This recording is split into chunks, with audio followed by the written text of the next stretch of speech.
Tomazzi Entertainment. What Up News?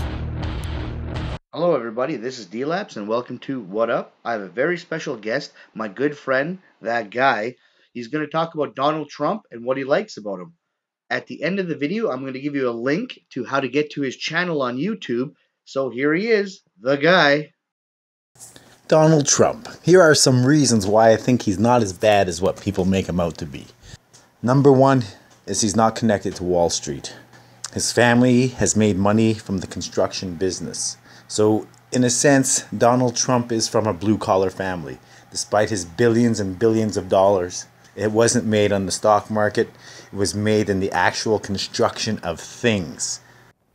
And because he's not connected to that, you can see from his rhetoric, even though it's all over the place. Let's be honest, it's all over the place. He doesn't exactly have it all ironed out yet, but that's okay as far as I'm concerned, because that means he's not a politician.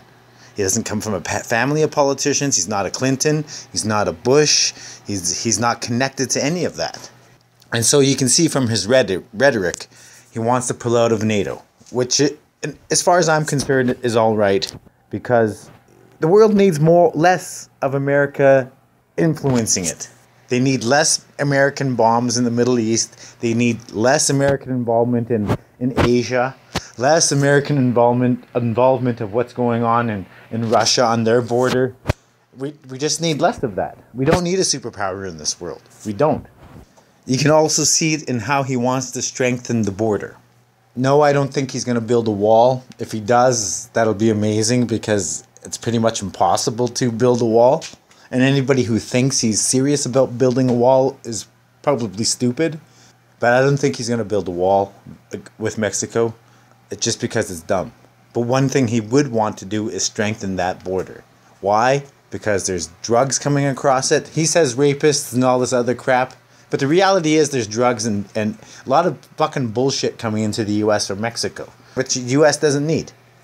Granted, they're consuming a lot of the drugs that are coming across Mexico. Yes, they're involved in whatever's going on in Mexico with whatever their bullshit they got going on there. A lot of the money that's fueling the cartels are coming from the U.S.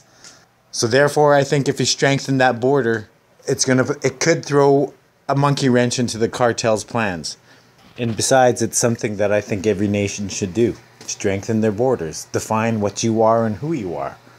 And no, don't give in to this globalization bullshit where you have a few families in the developed Western world controlling things. You have families like DuPont, for instance, historically made gunpowder and other chemicals for war for the U.S. When you look at the place like the Middle East, where does ISIS get its weapons from? Where do they get their bullets from? Who's manufacturing that? It's all manufactured in the United States.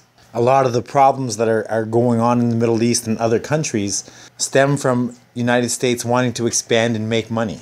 You know, it's just like in World War I and World War II, the United States sat back, and even after they became involved, they were constantly making money off of people, off both sides, the enemy and friendly. If you're an anti-globalist, you want to strengthen your borders, then there's going to be a lot less of that going on, because you know what's American and what's not, what's enemy and what's foe. The way it is now, you have these families like Rothschild, DuPont, like I mentioned before.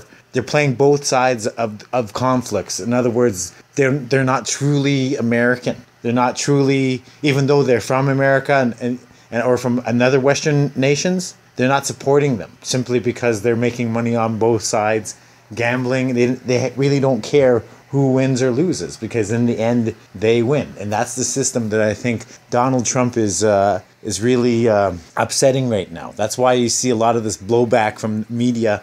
That's why you see a lot of blowback from people in established political parties, is because he's really throwing this monkey wrench into this process of American elite families ruling the world. And he might not be the smartest guy in the room. He's definitely not. You know, you could have somebody like Stephen Harper or President Obama, people like that who pretend that they know everything, and, you know, like Kim Jong-un or Kim Jong-il, whichever one of those that supposedly got like -32 in playing golf. You can't be everything to everyone, and Donald Trump is not even trying to be that, which is refreshing as far as I'm concerned.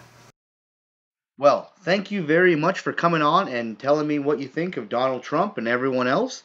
If you happen to enjoy this, I'm going to leave a link in the description and a link in the comments how to find his channel. The guy's pretty cool, man. He has a lot of cool videos, especially one about ISIS. You should check it out. All right, thank you for watching, everybody. If you enjoyed this video, please subscribe to my channel and give me a thumbs up and leave a comment. I love to hear from people. Oh, yeah, ciao.